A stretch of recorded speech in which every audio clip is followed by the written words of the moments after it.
U.S. President Joe Biden is under pressure to rein in Israel's military campaign against Hamas, with concerns mounting about the high number of Palestinian civilians killed.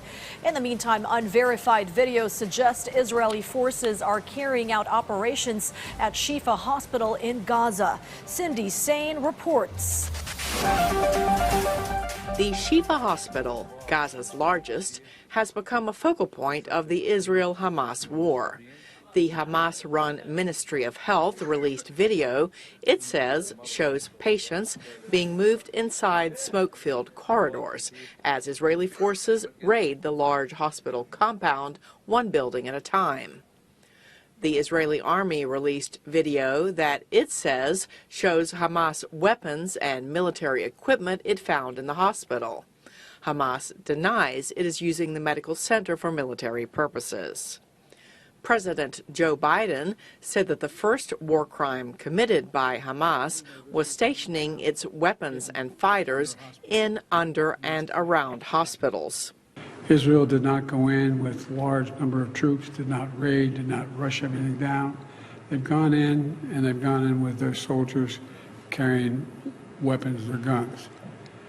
They were told, let me be precise.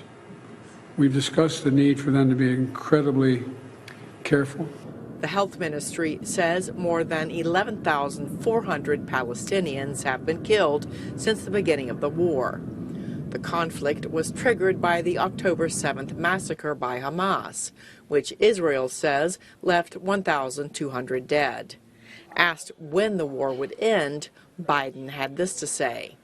With regard to when is this going to stop? I think it's going to stop when Hamas no longer maintains the capacity to murder and abuse and just do horrific things to the Israelis. At the State Department, a reporter asked spokesperson Matthew Miller why the president is not calling for a ceasefire, saying polls show many Americans support it. We don't make our decisions based on polls. The president and the secretary have come to the judgment that a ceasefire at this time would only benefit Hamas. One expert told VOA that increased U.S. military support for Israel has broad bipartisan support among members of the U.S. Congress.